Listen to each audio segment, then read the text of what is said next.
La palabra del Señor en esta mañana, como siempre lo hacemos, porque la palabra del Señor es viva, eficaz y más penetrante, más cortante que espada de dos filos, dice la palabra del Señor. Para ello, le quiero invitar a abrir la Biblia en 2 de Timoteo, capítulo 1, versículo 6.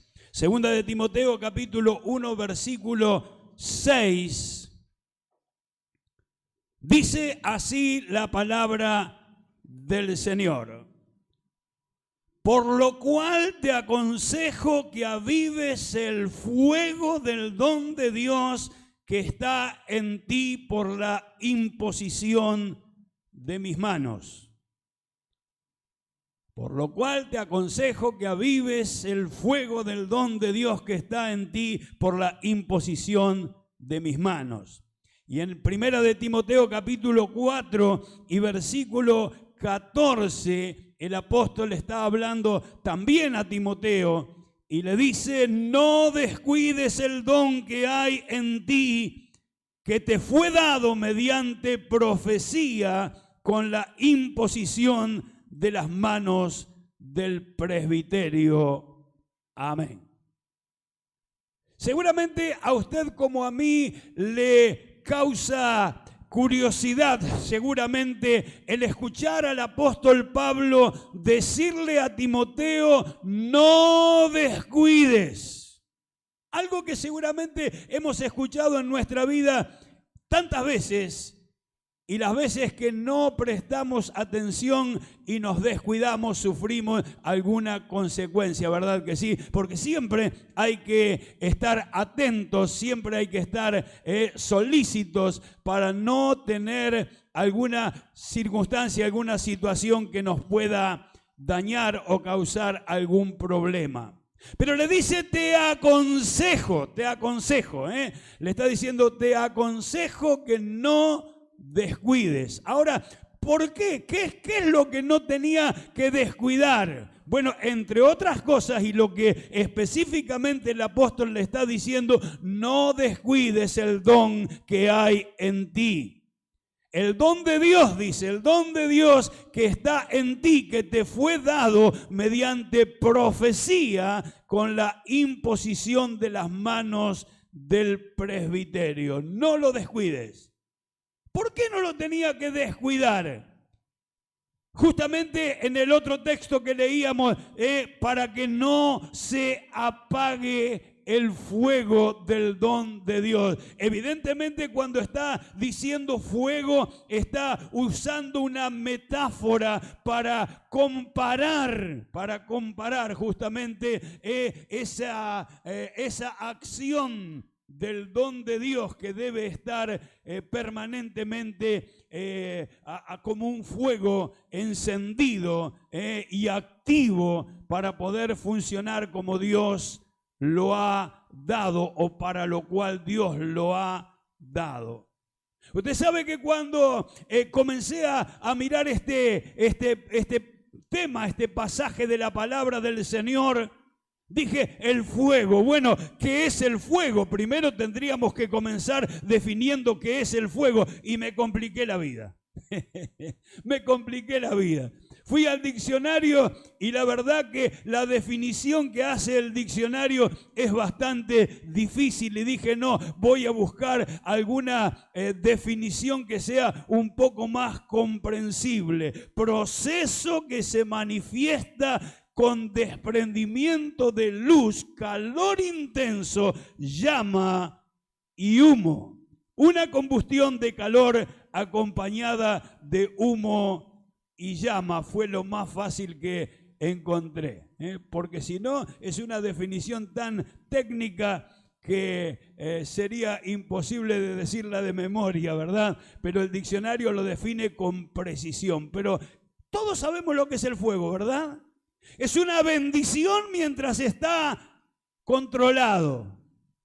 El problema es cuando el fuego se descontrola, En nuestro país, y a veces en las noticias escuchamos la devastación que produce un fuego fuera de control, que comienza como algo pequeñito, como algo tal vez imperceptible. Mire, yo recuerdo unas vacaciones que nos fuimos a la costa y alquilamos allí un lugar, un departamento allí en la costa.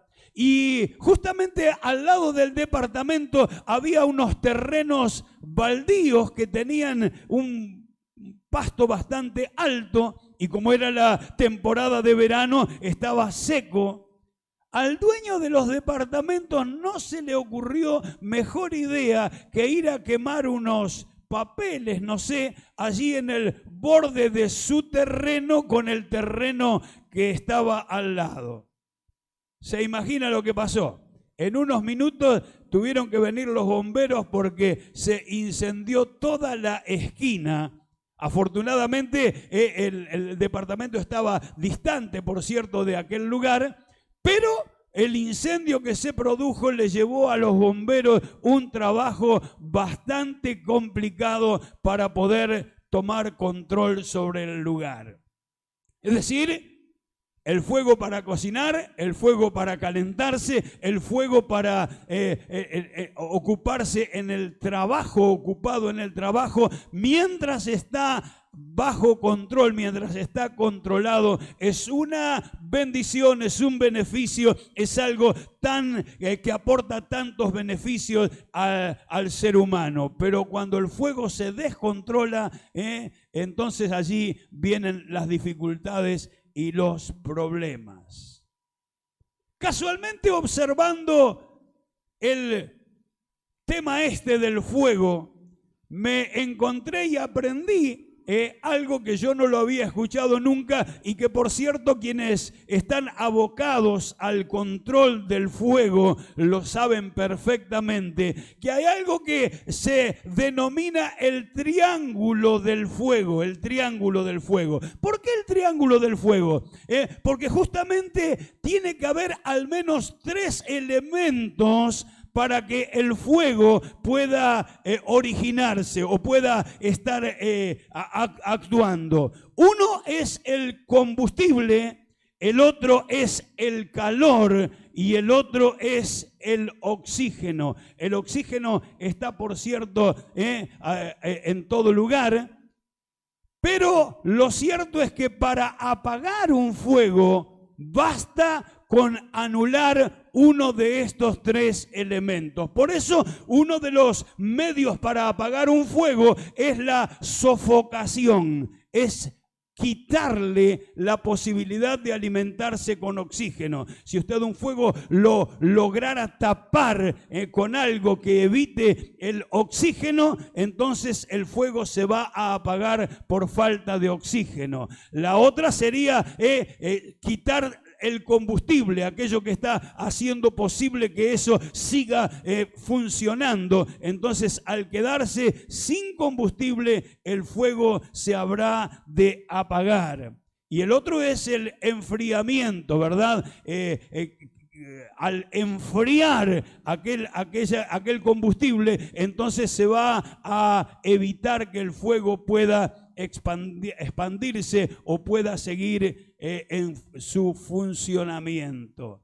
Y esto, por cierto, es algo interesante a la hora de estar instruido acerca de esas cosas que pueden suceder en el domicilio, en la casa, ¿verdad? Un descuido y de pronto comienza una llama allí y usted sabe que cualquiera de estos 3 elementos que uno quite del triángulo del fuego va a hacer posible que el fuego se extinga, el fuego se apague. Pero ahora el apóstol Pablo no le está hablando de apagarlo, sino le está hablando todo lo contrario. Le está diciendo que avives el fuego, que avives el fuego. Y está hablando de un fuego que se está extinguiendo, un fuego que está perdiendo su eficacia. Y a mí me hace acordar, o por lo menos recordé cuando era chico, y mi abuela, que vivía en la costa, en la costa acá de la Balandra. Y por supuesto allí no había luz, no había gas, entonces la cocina económica, la cocina a leña, era justamente el medio para cocinar y demás. Entonces, nunca me voy a olvidar porque la abuela, antes de ir a dormir, iba a la cocina y la alimentaba con bastante leña para que al levantarse a la mañana hubiera todavía, el fuego estuviera allí. Aunque ya no había llamas, aunque las cenizas habían cubierto justamente aquellas brasas que quedaban, al quitar la ceniza y aventarla, aportarle una dosis de oxígeno mayor, esas brasas comenzaban a ponerse bien rojas y al alimentarlas con combustible, con leña, comenzaba a producirse la llama, el calor, lo que sería entonces utilizado luego para el desayuno, para los mates, para cocinar y para otras cosas.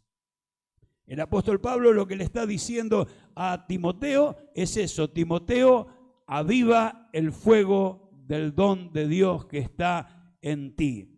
Ahora, ¿cómo avivarlo? ¿Cómo avivarlo? Eso es lo que nos preguntamos, porque decimos que el fuego uno lo puede avivar aportando alguno de estos tres elementos que conforman el triángulo del fuego. Pero ¿cómo podemos entonces avivar el don de Dios que está en nosotros?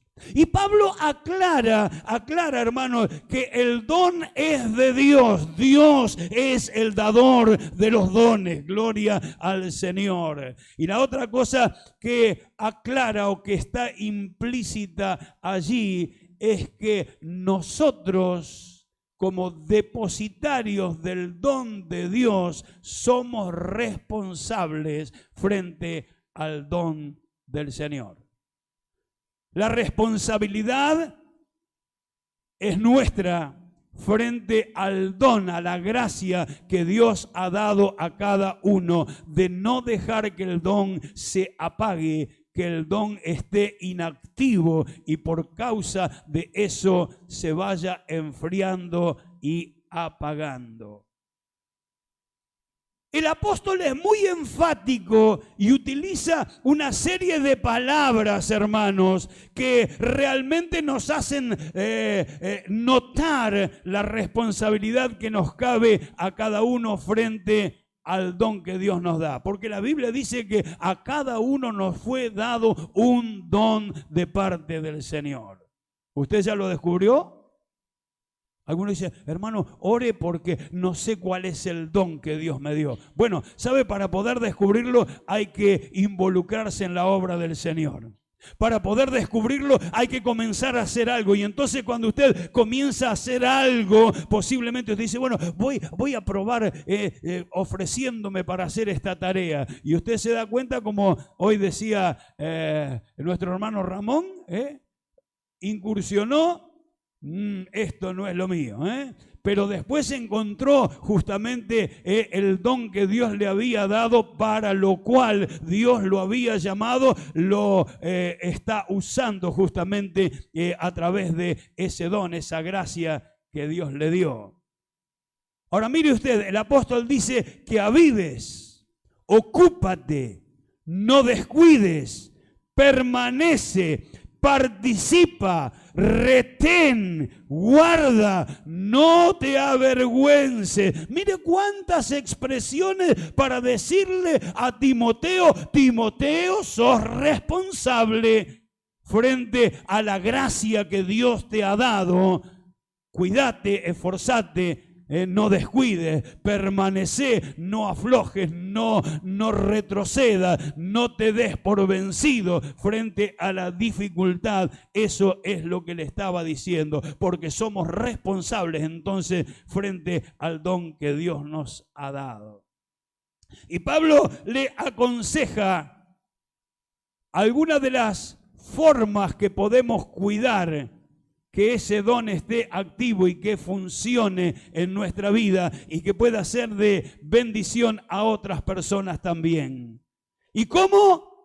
Le dice, sé ejemplo a los creyentes, es decir, el testimonio, la forma de vida, la conducta, el comportamiento, cómo nos movemos, cómo actuamos, no solamente en el ámbito de la iglesia, sino en nuestra vida particular, en nuestra vida privada. Sé ejemplo, es lo que le está diciendo. Y siendo ejemplo, entonces el don va a operar en tu vida o en mi vida. El don va a estar activo. El don de Dios va a ser de bendición a otros, para lo cual Dios te lo ha dado.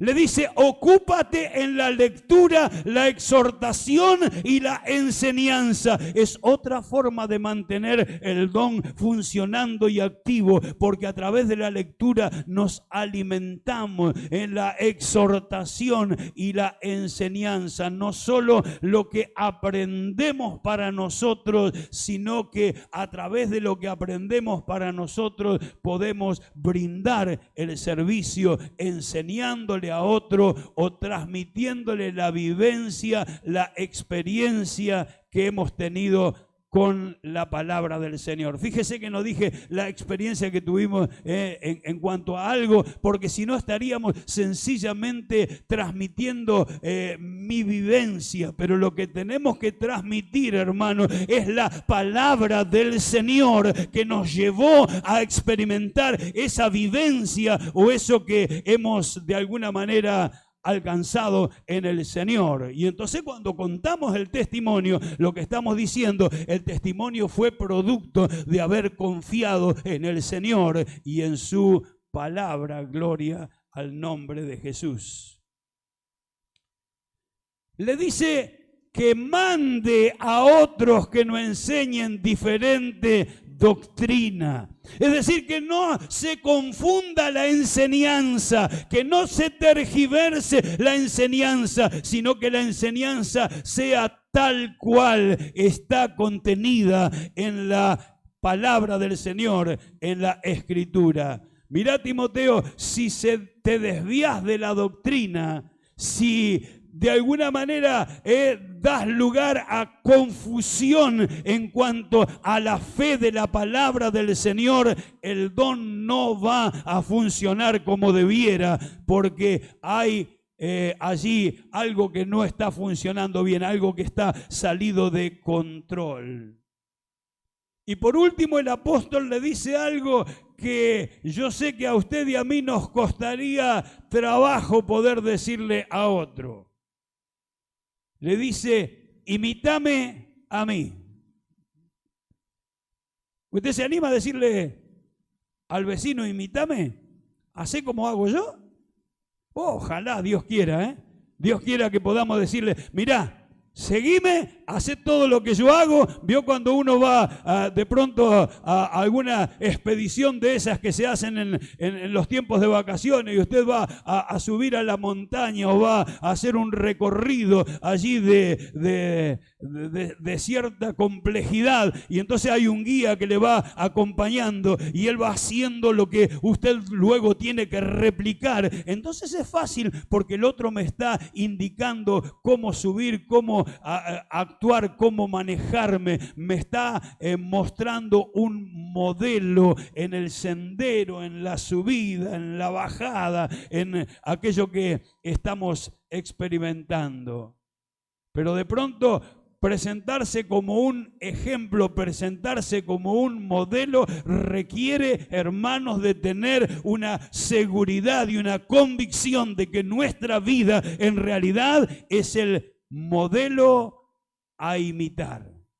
Y por eso digo, no nos animamos a decir que estamos o que hemos alcanzado el modelo perfecto, pero Pablo estaba convencido de que él estaba ejerciendo el modelo a imitar. Por eso Él dice, ya no vivo yo.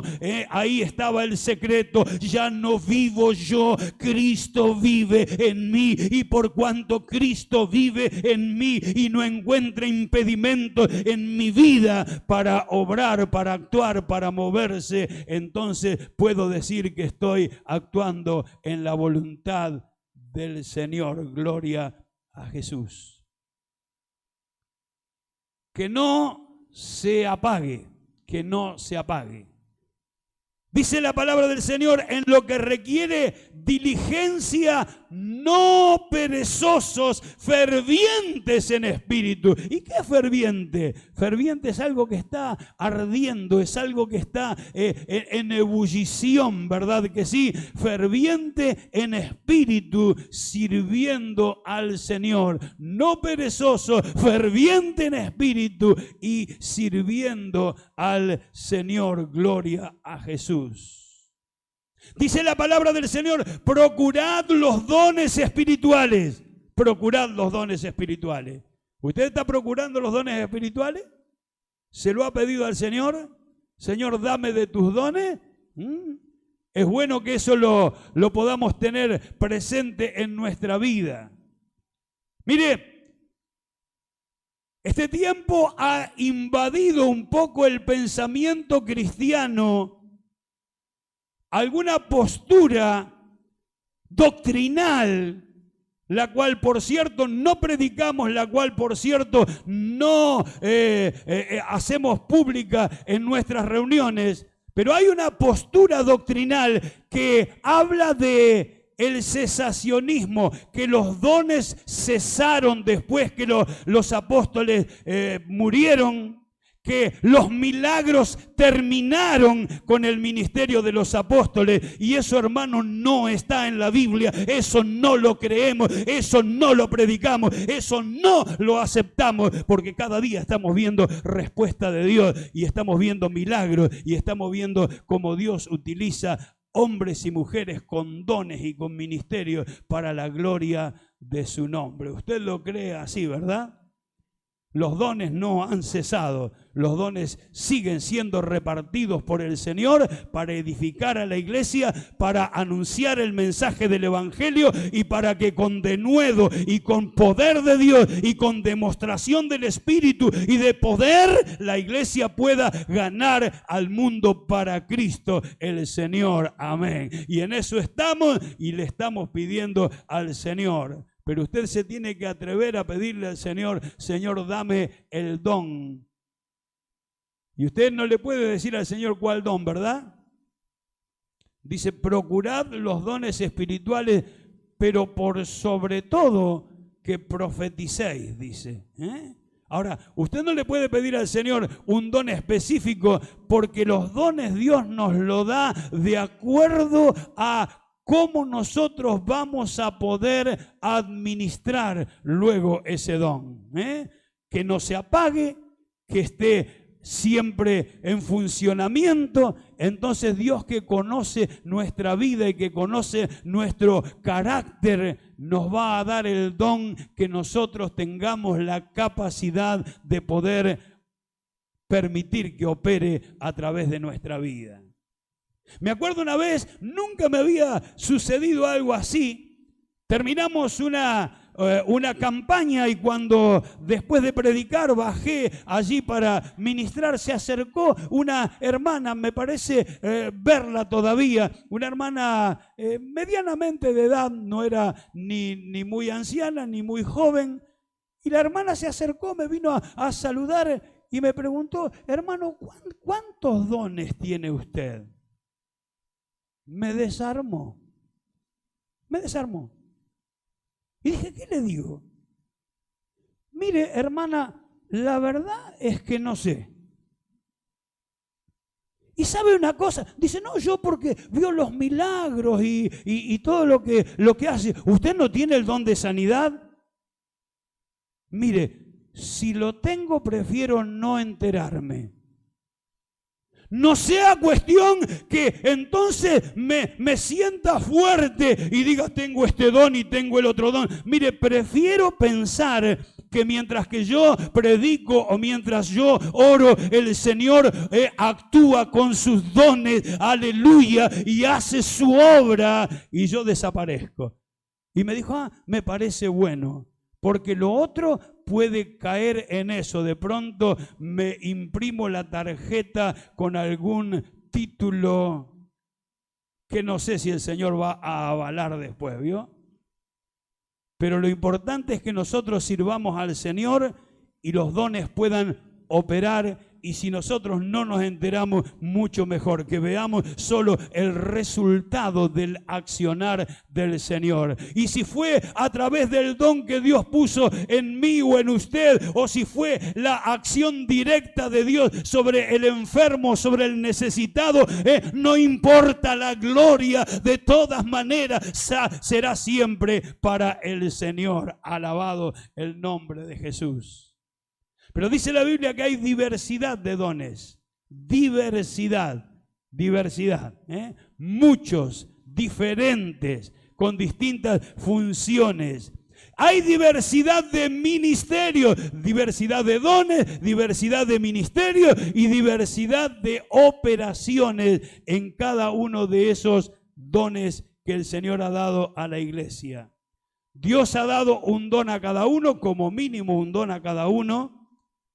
El don es para servir a los otros y para que la iglesia sea edificada conforme enseña la palabra del Señor. Y los dones son dados de acuerdo a la gracia que Dios confiere a cada uno. Qué bueno. Si Dios le da el don, le va a acompañar con la gracia para que ese don no se frustre, para que ese don funcione, para que ese don cumpla el objetivo por el cual Dios lo ha puesto bajo su responsabilidad. No es para que nos envanezcamos, no es para que nos pongamos un escalón más arriba, al contrario, un escalón más abajo, porque nos hace responsables delante de Dios de que ese don que nos ha dado funcione y glorifique el nombre del Señor. Amén. Ahora, Dios ha puesto a nuestra disposición algunas cosas que a mí cuando lo estaba considerando me animaron, hermano, me animaron. Porque ¿cómo hacer? ¿Qué responsabilidad? Vio que a veces uno frente a la responsabilidad, pero no, es demasiado para mí, es demasiado. No, y uno deja pasar la oportunidad o uno rechaza la oportunidad. No, es muy responsable, ¿vio? Mira, tengo un puesto para vos como gerente de la empresa. No, ¿vio? Y usted se está perdiendo un puesto, se está perdiendo un buen sueldo, se está perdiendo una oportunidad porque usted consideró que era demasiado para usted. Ahora, a veces pasa eso justamente con aquellas cosas que Dios nos ofrece. Ahora, ¿qué hacer si yo sé de mis limitaciones? Si yo sé que me falta todavía para completar lo que Dios pide para un cristiano. Entonces, ¿cómo me voy a animar a pedirle a Dios un don? Mire, Dios pone a disposición primero su poder, según el poder de Dios que actúa en nosotros, dice la palabra del Señor. Dios pone a disposición su poder, el cual actúa en nosotros. No somos nosotros, no es con nuestra fuerza, no es con nuestro intelecto, no es con nuestra capacidad, no es con lo que soy, es con aquello que Dios ha puesto en mi vida, y su poder habrá de actuar de tal manera que hasta nosotros mismos nos vamos a sorprender de lo que el Señor puede hacer cuando nos rendimos a Él. La gracia que nos fue dada, dice la palabra del Señor. Entonces ya no depende de mí, depende de que yo esté en tal conexión con el Señor, que la gracia del Señor que nos ha sido dada pueda fluir a través de nuestra vida Y como alguien dijo en alguna oportunidad, cuando alguien está detrás del púlpito es otra persona a la que conozco todos los días, porque la gracia está operando, porque el poder está fluyendo, y entonces de pronto ponemos los ojos en el predicador, pero hermano, el predicador es igual que cada uno de nosotros, no hay diferencia, solo que cuando está ministrando, solo que cuando está desarrollando el ministerio, actúa la gracia del Señor. Cuando usted le va a hablar a ese vecino que usted dijo y oró por tiempo, Señor, dame gracia, dame palabra, y usted de pronto se anima y dice, bueno, este es el momento, hoy le voy a hablar. Y cuando usted le va a hablar, usted se da cuenta que una gracia especial actúa en usted y usted está hablando de una manera que usted mismo o usted misma se sorprende. Y de pronto la persona se quiebra y la persona reconoce su necesidad y su necesidad de conectarse con el Señor, y usted dice, qué bárbaro, cómo el Señor me usó, ¿vio? Y capaz que después quiere hacer lo mismo en otro momento, y usted se da cuenta que no le está acompañando esa misma gracia porque a lo mejor no se encomendó al Señor o no lo puso en oración. Así que la gracia del Señor, el Espíritu Santo, el Señor nos ha puesto a disposición el poder de Dios, la gracia que nos fue dada y el Espíritu Santo que mora en nosotros.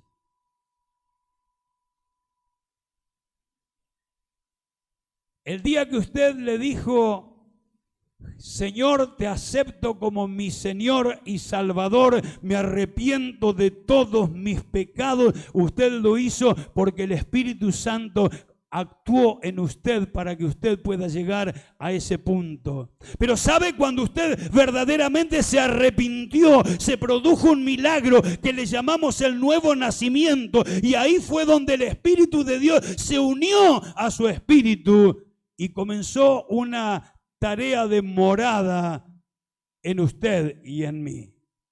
Y por eso podemos llamar a Dios Padre, y por eso podemos hablar al Señor directamente, porque Él puso su espíritu, porque Él nos dio vida en nuestro ser interior. Pero todos somos conscientes y sabemos, hermanos, que a partir de esa morada del Espíritu comienza un proceso, el Espíritu Santo ayudándonos en la santificación, es decir, abandonando malos hábitos, abandonando vocabulario que era propio en nuestra vida de inconversos, abandonando prácticas que no eran correctas, cambiando actitudes en nuestra vida. Y entonces allí el Espíritu Santo comienza esa tarea. Pero hay otra gracia del Señor, que es la llenura, el bautismo del Espíritu Santo, que nos capacita para servir, para brindar el servicio. Y esto es lo que ningún cristiano debe dejar de pedir. Señor, dame tu poder, dame tu gracia. Señor, lléname de tu espíritu, porque yo quiero servirte, Señor, pero me doy cuenta que en mis propias fuerzas no puedo, y tampoco sería de demasiada utilidad. Estaría transmitiendo conocimiento solamente. Pero otra cosa es transmitir conocimiento impregnado del poder del Señor, hermano. Y eso es lo que estamos necesitando, que el poder del Espíritu Santo, que la llenura, el bautismo del Espíritu Santo, podamos recibirlo con esa evidencia inicial que caracterizó a la iglesia primitiva, que era la capacidad dada por Dios de hablar un idioma que nadie nos ha enseñado. Y entonces eso nos da la seguridad de que no solo tenemos morando el Espíritu Santo, sino que hemos recibido el poder para servir, el poder para hacer la tarea que Dios nos ha encomendado. Gloria al Señor. Y voy a terminar con algo hermanos, que es muy sugestivo.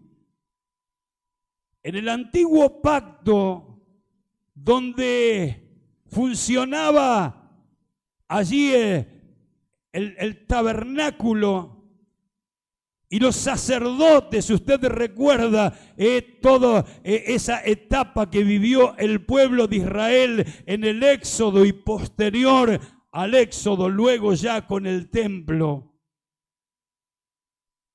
El sacerdote tenía que ofrecer sacrificios en el altar por el pueblo. Y entonces le traían un animalito allí, el cual era sacrificado, derramada su sangre y presentado en sacrificio al Señor. Pero ¿sabe? El sacerdote tenía la responsabilidad de que el fuego no se apague. El fuego arderá continuamente. El fuego no se tenía que apagar.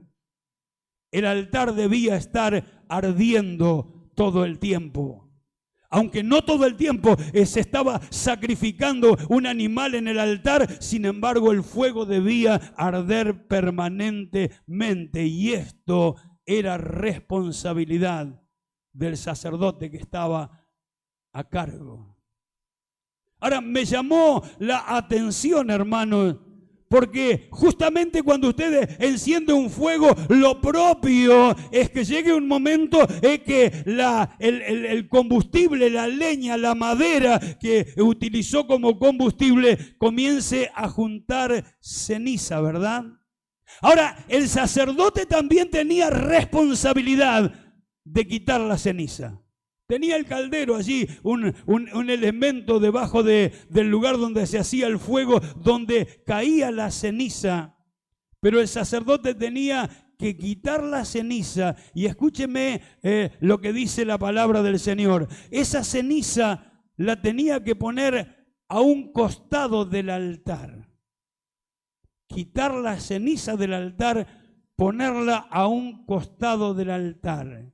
Luego del sacrificio debía cambiarse de vestidura, ya no la vestidura que estaba usando para presentar el sacrificio a Dios, tenía que cambiarse de vestidura, tomar la ceniza y sacarla fuera del campamento. Pero mientras estaba en el altar, su ropa debía ser la adecuada para presentar el sacrificio delante del Señor.